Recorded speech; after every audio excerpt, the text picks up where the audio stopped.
With me I have Jonathan Cook, a freelance journalist and author of 3 books. Mr. Cook, thank you very much for joining us here on RT. You are the only Western journalist to be based here in Nazareth, the largest Arab town in Israel. What kind of different insight does this give you to the conflict as opposed to most foreign journalists who are based in the centers of Tel Aviv, Jerusalem and Ramallah? That location in itself tends to select the focus of your work, tends to prejudge what the major issues here are in the conflict. And I think journalists who are based in the normal cities like Jerusalem and Tel Aviv tend to assume that the conflict began in 1967, that it's a product of the occupation of the Palestinian territories, the West Bank and Gaza.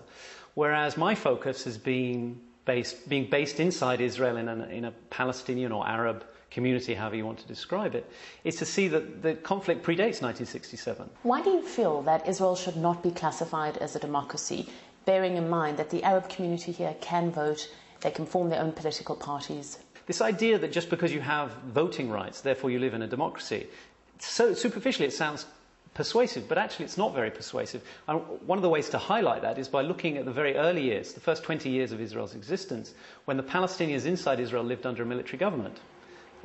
They couldn't move outside of their communities without a permit from military governor. They lived under martial law. But during that period, they had full voting rights. So were they living in a democracy? The question really is, how did Israel engineer a situation where it could give voting rights to its Palestinian minority and not feel threatened? I mean, today there are several Palestinian parties, but none of them have ever been allowed to serve in the government.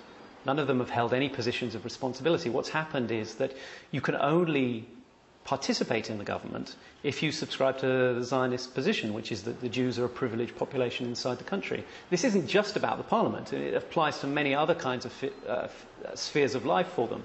For instance, the Palestinian minority have no control over their schooling. Their curriculum is decided by the Jewish majority. It was only revealed a few days ago that for the first time in 60 years after Israel's creation, that there would be bus services running to Arab communities. In your book, Blood and Religion, you've accused Israel of a long, slow process of ethnic cleansing.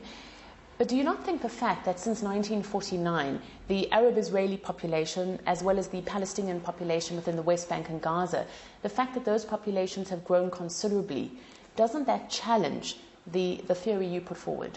Well, it's grown, yes. But the question is not just about the numbers. It's also a question about where they live. And of course, there's been a lot of ethnic cleansing going on in the last 60, 70 years. As we've seen, the population of Palestinians has been driven further away from what Israel would want to claim. I mean, Israel hasn't defined its borders, so the problem is defining Israel. But this question of where Palestinians live, of course, is crucial to the whole idea of ethnic cleansing, and also questions of, depending on how you define it, genocide. There are definitions in international law about genocide. And some people would argue that actually what Israel is doing qualifies as genocide. Whether one wants to adopt that view or not, there's a very clear issue here about where Palestinians are being allowed to live. And slowly they've been pushed further and further out of their historic homeland, to the very margins of it and outside of it.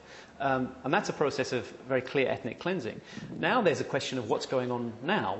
The disengagement from Gaza created a whole question about whether Gaza was considered part of the Palestinian people. For most Israeli Jews now, they consider Gaza to be a separate statelet, no longer under occupation, even though it's besieged on all sides by Israel, and therefore, in a sense, out of the picture. The question is what Israel is planning to do with other Palestinian groups. Israel recently changed the oath upon entering the Israeli parliament. No longer do members of parliament swear allegiance only to the state of Israel, but also to a Jewish democratic state. Why do you think this happened? What is the significance? Well, this is part of a much wider trend that's to do with loyalty. Loyalty legislation, as the government's now calling it.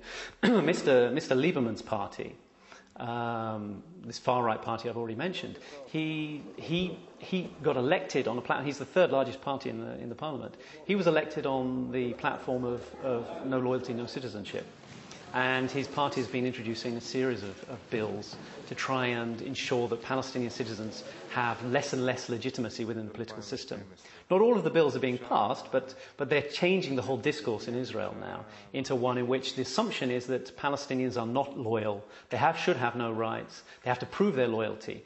And so this is very much part of that whole same kind of move. You talk about lack of loyalty, but recently an Arab-Israeli member of parliament, Hanin Zouabi, lost some of her privileges because she participated in the flotilla, which some Israelis felt essentially put her at war with Israel. Well, it's a strange idea that you need to be at war with humanitarian activists who are trying to bring aid to people of Gaza. I think that's a question for all of us. We should look at it and say, well, is it legitimate to attack in international waters a boat taking aid to people who are, according to all the surveys taken by international bodies like the United Nations, are suffering from malnutrition, many other things. But for Hanin, of course, it was a very different situation. I mean, she's not only doing that as a concerned global citizen, but she's also doing it because it's her people. She is a member of the Palestinian people. As various commentators in the Israeli media have pointed out, much more sympathetic ones than you find in most among the parliament, for instance. But they're suggesting that if there were Jews struggling under the same kind of blockades and the same kind of threats that the people of Gaza are suffering under, the first thing that Israel would be doing, or the Jewish people would be doing, it would be organising flotillas of humanitarian aid.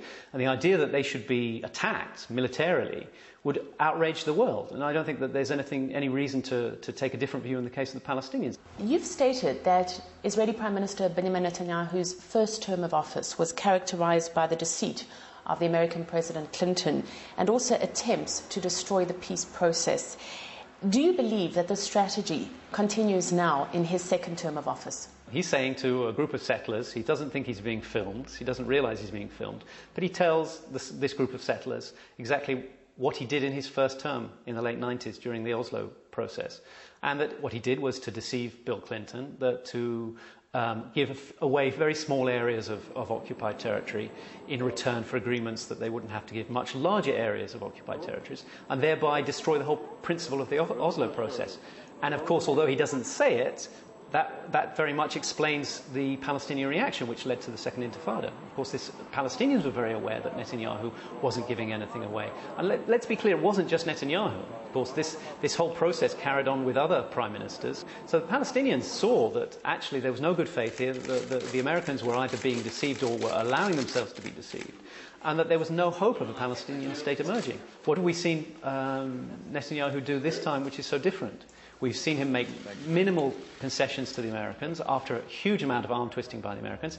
He's almost destroyed the relationship with Washington by recruiting his powerful Zionist lobby in Washington to his cause. So he's shown he's very unwilling to make any kind of serious concessions to the Palestinians. Well, following on from what you've said, is this the reason why you say that Israel actually wants and benefits from the chaos of the Middle East? Well, I've argued that Israel is in favour of chaos in the Middle East, partly because it's following in a tradition of well-known colonial tradition of divide and rule, one that Israel has implemented in the occupied territories. The lesson Israel learned from that is it's a very effective way of stopping any kind of resistance to your plans. The Palestinians have struggled to counteract Israel's initiatives because they've been so divided. It's been a very useful strategy inside Israel and the occupied territories. You say that the fact that there's still a relatively large Jewish community in Iran makes you skeptical of the threat that Iran poses to Israel. And you've also ridiculed comparisons between Ahmadinejad and Hitler. Do you not, though, think that Israel has cause for concern, reason to be afraid of a nuclear Iran? A Jewish population in Tehran of at least 20,000, maybe 30,000 people, who are living, it seems, quite happily there. When they talk about their lives there, they seem to be very comfortable. There don't seem to be any signs of that they're being persecuted. Why would Iran not start, if it had this kind of racial hatred of Jews, if the Iranian regime was really just a kind of symbol of a new Hitler regime, the Nazis, why would they not be starting with their own Iranian population? The reason that Israel can't allow Iran to have nuclear weapons is because if Iran developed its own nuclear arsenal, it would totally change the balance of power in the Middle East. At the moment, Israel has, it's the regional bully. It has the nuclear weapons. It can pull them out, as it has done several times in the past, most notably during the 1973 war, when it threatened the US that it might use those weapons if it wasn't rearmed, and that's why the Americans had to come in and intervene. It has that kind of ability to pressure America and terrorize the rest of the neighborhood, if you like, because it has nuclear weapons. Now, if Iran had nuclear weapons, there would be a balance of power. There would be this mutually assured destruction principle, which may not be the ideal principle, but at least it's something in terms of counteracting the benefits that Israel has as the only nuclear power. What is the solution? Would you support a one-state solution? I would support anything that brought peace and gave Palestinians and Israeli Jews the right to live happy, contented lives. The question is, how do you achieve that? Now, some people say you can do it through a two-state solution. I don't actually think that that's even technically possible any longer, if it ever was. We're talking about very small areas of land that would be left to the Palestinians. Nobody's talking about it being a militarized state. Who would control the borders? I mean, there are all sorts of questions that nobody really wants to look at in any kind of depth at the moment, because everybody knows the answers would mean that this wouldn't really be a proper state. I don't think it would end the conflict. I think it might postpone it very briefly, but you would just end up with the same kind of conflict. My argument has been that you'd almost certainly need to do that in the context of a one-state solution. It doesn't make things simple. It's still going to be very difficult, but at least you can see that technically it's possible it could work. We're already seeing Israeli groups starting to back the idea of a one-state solution. It's interesting that senior members of Netanyahu's party, the Likud party, the right-wing party, are actually at the forefront of pushing for the idea that Palestinians and Israeli Jews might share the land together, realizing, as some of them have done, criticized the whole concept that's very key to the whole left in Israel, which is the idea that peace will come through some kind of segregation. The argument that some people are making is once you create these Bantustans, and the first one is Gaza, what you actually end up with is endless war. Jonathan Cook, thank you very much for joining us here on RT.